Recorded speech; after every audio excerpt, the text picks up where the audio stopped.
Welcome back once again friends. आज की video में यूपी पुलिस कांस्टेबल भर्ती परीक्षा 2024 के आज के पूछे गए प्रश्नों को देखेंगे कि कैसे प्रश्न पूछे गए थे। चलिए शुरू करते हैं। पहला प्रश्न है, भारत के संविधान का अनुच्छेद 66 किससे संबंधित है? तो आपका जो करेक्ट ऑप्शन हो जाएगा आपका ऑप्शन बी, उपराष्ट्रपति का चुनाव। प्रश्न संख्या 2 पूछा गया था, सीरिया की राजधानी है, सीरिया की राजधानी है, तो आपका ऑप्शन बी करेक्ट हो जाएगा। प्रश्न संख्या 3, म्यांमार की मुद्रा निम्नलिखित में से कौन सी है? म्यांमार की मुद्रा निम्नलिखित में से कौन सी है? तो आपका ऑप्शन फर्स्ट करेक्ट हो जाएगा, क्यात। प्रश्न संख्या 4, अफ्रीका महाद्वीप का सबसे अधिक आबादी वाला देश निम्नलिखित में से कौन सा है? तो आपका जो ऑप्शन बी करेक्ट हो जाएगा, नाइजीरिया। प्रश्न संख्या 5, उत्तरी अमेरिका के निम्नलिखित देशों में से कौन से देश में वन भूमि का क्षेत्रफल उसके कुल भूमि क्षेत्र के प्रतिशत के रूप में उत्तरी अमेरिका क्षेत्र में सबसे अधिक है? तो आपका ऑप्शन बी कनाडा करेक्ट हो जाएगा। प्रश्न संख्या 6, निम्नलिखित में से कौन सी नदी बंगाल की खाड़ी में नहीं गिरती है? तो आपका ऑप्शन है नर्मदा। प्रश्न संख्या 7, मानवाधिकार कार्यकर्ता कृति भारती किस सामाजिक बुराई के विरुद्ध लड़ाई में शामिल है? तो आपका ऑप्शन सी, बाल विवाह करेक्ट हो जाएगा। प्रश्न संख्या 8, भारत सरकार छत्तीसगढ़ को एक विशेष नक्सल विरोधी युद्ध बल प्रदान करने जा रही है, उसका नाम है? तो आपका जो करेक्ट ऑप्शन हो जाएगा आपका ऑप्शन फर्स्ट, ब्लैक पत्थर करेक्ट हो जाएगा। प्रश्न संख्या 9, भारत और पाकिस्तान के बीच किस वर्ष शिमला समझौते पर हस्ताक्षर किए गए थे? तो आपका ऑप्शन बी 1972। प्रश्न संख्या 10, 2018 में किस शहर में नाबार्ड ने जलवायु परिवर्तन केंद्र स्थापित किए? तो आपका ऑप्शन डी लखनऊ करेक्ट हो जाएगा। प्रश्न संख्या 11, अंतर्राष्ट्रीय मुद्रा कोष के प्रबंध निदेशक और अध्यक्ष क्रिस्टीन लैगार्डे किस देश से संबंधित हैं? तो आपका ऑप्शन सी, फ्रांस करेक्ट हो जाएगा। प्रश्न संख्या 12, खून की कुछ कोशिकाओं की उपस्थिति के कारण रक्त के थक्के का गठन होता है, इन कोशिकाओं को क्या कहा जाता है? तो आपका ऑप्शन डी, थ्रोम्बोसाइट करेक्ट हो जाएगा। प्रश्न संख्या 13, जीवित प्राणियों में निषेचन के दौरान नर और मादा गैमेट का संलयन एक कोशिका बनाने के लिए होता है, जिसे कहा जाता है? तो आपका ऑप्शन फर्स्ट करेक्ट हो जाएगा। प्रश्न संख्या 14, आराम करने वाले व्यक्ति की नाड़ी की दर आमतौर पर प्रति मिनट धड़कन के बीच होती है? तो आपका जो करेक्ट ऑप्शन हो जाएगा आपका ऑप्शन बी करेक्ट हो जाएगा, 60 और 75। प्रश्न संख्या 15, एक बार ढाले जाने के बाद गर्म करके नरम किए जा सकने वाले प्लास्टिक को क्या कहा जाता है? एक बार ढाले जाने के बाद गर्म करके नरम नहीं किए जा सकने वाले प्लास्टिक को क्या कहा जा सकता है? तो आपका ऑप्शन डी करेक्ट हो जाएगा, थर्मोसेटिंग प्लास्टिक। प्रश्न संख्या 16, एक वयस्क इंसान सामान्य रूप से 24 घंटे में लगभग 1 से कितने लीटर के बीच मूत्र विसर्जन करता है? तो आपका जो करेक्ट ऑप्शन हो जाएगा आपका ऑप्शन डी करेक्ट हो जाएगा। प्रश्न संख्या 17, 11 दिसंबर 2014 को संयुक्त राष्ट्र ने संकल्प 69/131 द्वारा योग के अंतर्राष्ट्रीय दिवस के रूप में घोषित किया गया है। तो आपका ऑप्शन फर्स्ट करेक्ट हो जाएगा, 21 जून। प्रश्न संख्या 18, 1943 में विटामिन के आविष्कार के लिए किसको नोबेल पुरस्कार प्रदान किया गया था? तो आपका ऑप्शन बी करेक्ट हो जाएगा। प्रश्न संख्या 19, इनसाइड आईबी एंड रा the rolling stone that gathers moss किताब के लेखक कौन थे? तो आपका ऑप्शन सी करेक्ट हो जाएगा, के शंकर नारायण। प्रश्न संख्या 20,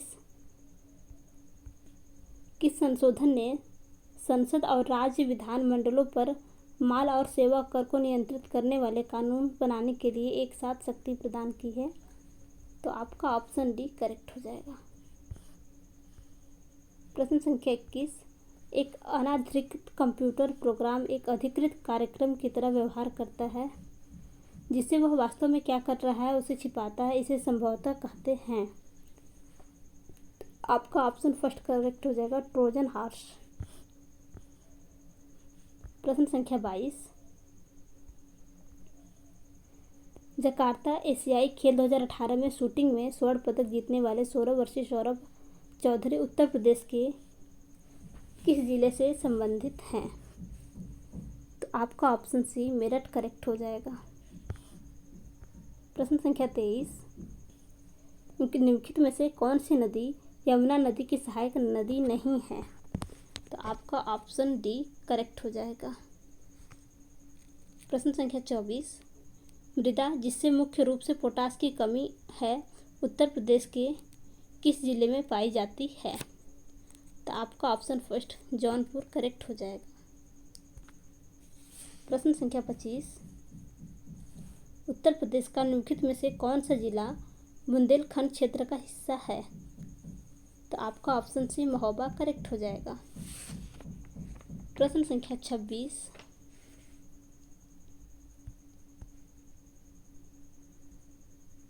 पूछा गया है कि अशोक स्तंभ में उत्कीर्ण किए हुए शेर का मुख, जिसे भारत सरकार द्वारा राष्ट्रीय प्रतीक के रूप में अपनाया गया है, के संग्रहालय में संरक्षित है। तो आपका जो करेक्ट ऑप्शन हो जाएगा, पहला है कुशीनगर, दूसरा सारनाथ, तीसरा है आपका कन्नौज और चौथा है आपका लुम्बिनी।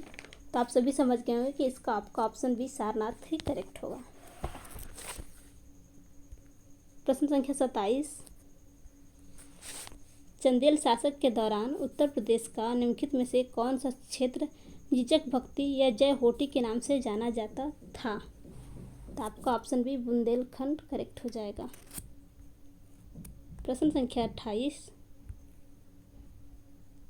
उत्तर प्रदेश की महिलाओं से संबंधित पहली पत्रिका जो कि 1884 में प्रकाशित करने का श्रेय भी दिया जाता है, जिसके संपादक भारतेंदु हरिश्चंद्र थे। तो आपको बताना है कि वह कौन सी पत्रिका थी। तो आपका ऑप्शन फर्स्ट बाल बोधनी करेक्ट हो जाएगा। प्रश्न संख्या 29, प्रसिद्ध सितार वादक नवाब इनायत खान उत्तर प्रदेश से कहाँ से संबंधित है? तो आपका ऑप्शन बी इटावा करेक्ट हो जाएगा। प्रश्न संख्या 30, तीसरी बौद्ध परिषद किस शहर में आयोजित की गई थी? तो आपका ऑप्शन बी करेक्ट हो जाएगा। प्रश्न संख्या 31, भारतीय रिजर्व बैंक की स्थापना किस वर्ष में हुई थी? भारतीय रिजर्व बैंक की स्थापना किस वर्ष में हुई थी? तो आपका ऑप्शन बी वर्ष 1935 करेक्ट हो जाएगा। 1 अप्रैल 1935 को भारतीय रिजर्व बैंक की स्थापना हुई थी। अगला प्रश्न है,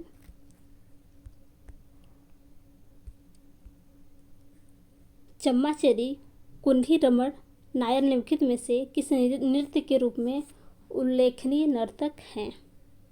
तो आपका ऑप्शन फर्स्ट कथकली करेक्ट हो जाएगा। प्रश्न संख्या 33, खाद्य और कृषि संगठन कॉर्पोरेट सांख्यिकी डाटाबेस 2016 के अनुसार प्याज के उत्पादन में विश्व स्तर पर भारत की कौन सी रैंक है? तो आपका ऑप्शन बी द्वितीय रैंक है। प्रश्न संख्या 34, वित्तीय वर्ष 2017-18 के दौरान भारत के निर्यात में वृद्धि का प्रतिशत क्या था? तो आपका ऑप्शन डी 9.8% करेक्ट हो जाएगा।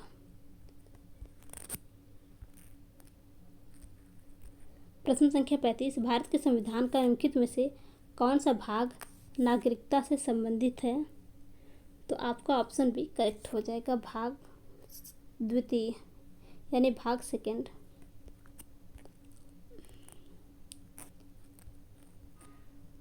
भारत के संविधान के अनुसार अनुच्छेद 24 के तहत कितने वर्ष के कम आयु के बच्चों को किसी कारखाने में कार्य करने के लिए नियोजित नहीं किया जा सकता है? तो आपका ऑप्शन है 14 वर्ष। प्रश्न संख्या 37, भारत के संविधान का निम्नलिखित में से कौन सा अनुच्छेद राष्ट्रपति के चुनाव की प्रक्रिया से संबंधित है? आपका ऑप्शन बी अनुच्छेद 55 करेक्ट हो जाएगा। प्रश्न संख्या 38, निम्नलिखित में से कौन सा भारत में पहली लोकसभा के उपसभापति थे? तो आपका ऑप्शन सी करेक्ट हो जाएगा।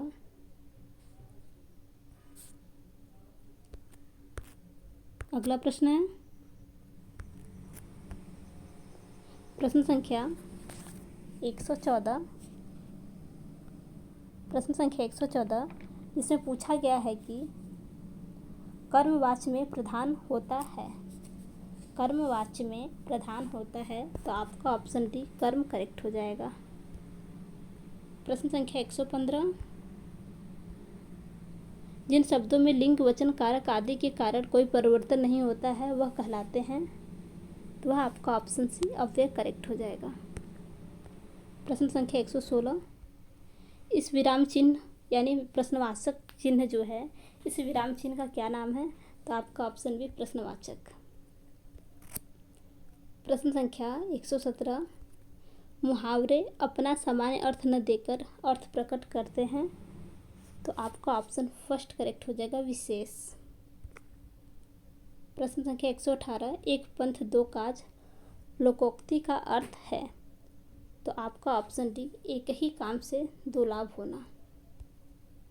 प्रश्न संख्या 119, हास्य रस का स्थायी भाव है? तो आपका ऑप्शन फर्स्ट हास्य करेक्ट हो जाएगा। प्रश्न संख्या 120, कुंडलिया छंद में कितने चरण होते हैं? तो आपका ऑप्शन बी 6 करेक्ट हो जाएगा। प्रश्न संख्या 121, वर्णों की एक से अधिक बार आवृत्ति किस अलंकार में होती है? तो आपका ऑप्शन से अनुप्रास।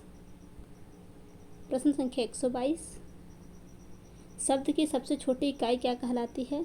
Option B word. प्रश्न संख्या 123, तपस्वी का स्त्रीलिंग रूप होता है? तो आपका ऑप्शन फर्स्ट करेक्ट हो जाएगा, तपस्विनी। प्रश्न संख्या 124, आचार्य का पुल्लिंग शब्द होता है? आचार्य का पुल्लिंग शब्द होता है, तो आपका जो करेक्ट ऑप्शन हो जाएगा, आपका ऑप्शन बी करेक्ट हो जाएगा, आचार्य। प्रश्न संख्या 125, पुस्तक रखी है इस वाक्य में वचन है? तो आपका ऑप्शन फर्स्ट एक वचन। प्रश्न संख्या 126, शिक्षक ने पाठ पढ़ाया किस कारक का प्रयोग है? शिक्षक ने पाठ पढ़ाया किस कारक का प्रयोग है? तो आपका ऑप्शन बी करेक्ट हो जाएगा। प्रश्न संख्या 127, पुरुषवाचक सर्वनाम के कितने भेद होते हैं? पुरुषवाचक सर्वनाम के कितने भेद होते हैं? तो आपका ऑप्शन फर्स्ट 3 करेक्ट हो जाएगा। प्रश्न संख्या 128, विश्लेषण के मुख्यतः कितने भेद होते हैं? विश्लेषण के मुख्यतः कितने भेद होते हैं? तो आपका ऑप्शन सी 6 करेक्ट हो जाएगा। प्रश्न संख्या 129, निम्नलिखित में से कौन सा विशेषण नहीं है? तो आपका ऑप्शन डी नमक करेक्ट हो जाएगा। प्रश्न संख्या 130, किसी कार्य को करना या होना बोध कराने वाले शब्द को कहते हैं? तो आपका ऑप्शन सी क्रिया। प्रश्न संख्या 131, निम्नलिखित में से क्या काल कहलाता है? आपको बताना है निम्न में से क्या काल कहलाता है? तो आपका ऑप्शन ए करेक्ट हो जाएगा, क्रिया के घटित होने का समय। संस्कृत भाषा से हिंदी में बिना परिवर्तन के प्रयुक्त होने वाला शब्द क्या कहलाता है? तो आपका ऑप्शन बी तत्सम करेक्ट हो जाएगा। निम्नलिखित में से तद्भव शब्द कौन सा है? आपको बताना है इनमें से तद्भव शब्द कौन सा है, तो आपका ऑप्शन डी माथा।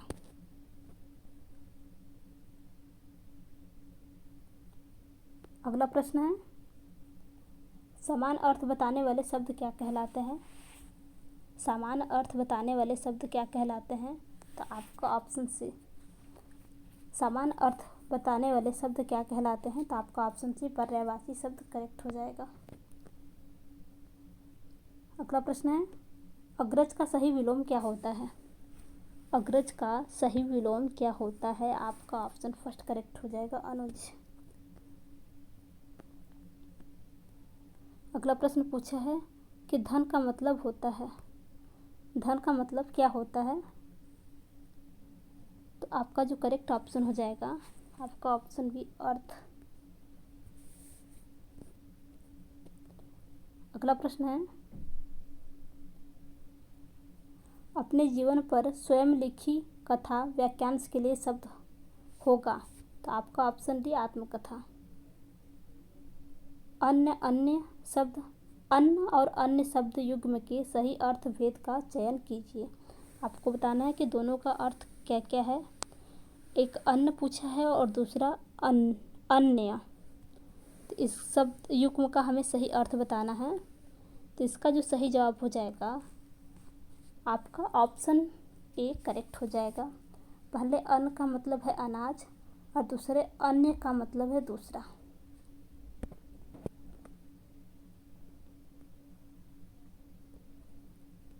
निर्गुण शब्द में उपसर्ग है, बताना है निर्गुण शब्द में उपसर्ग है, तो आपका ऑप्शन सी निर। प्रश्न संख्या 140 खिलौना शब्द में मूल शब्द है। खिलौना शब्द में मूल शब्द है, तो आपका ऑप्शन बी खेल। प्रश्न संख्या 141 स्वर संधि में किसका मेल होता है। स्वर संधि में किसका मेल होता है, तो आपका ऑप्शन ए स्वरों का।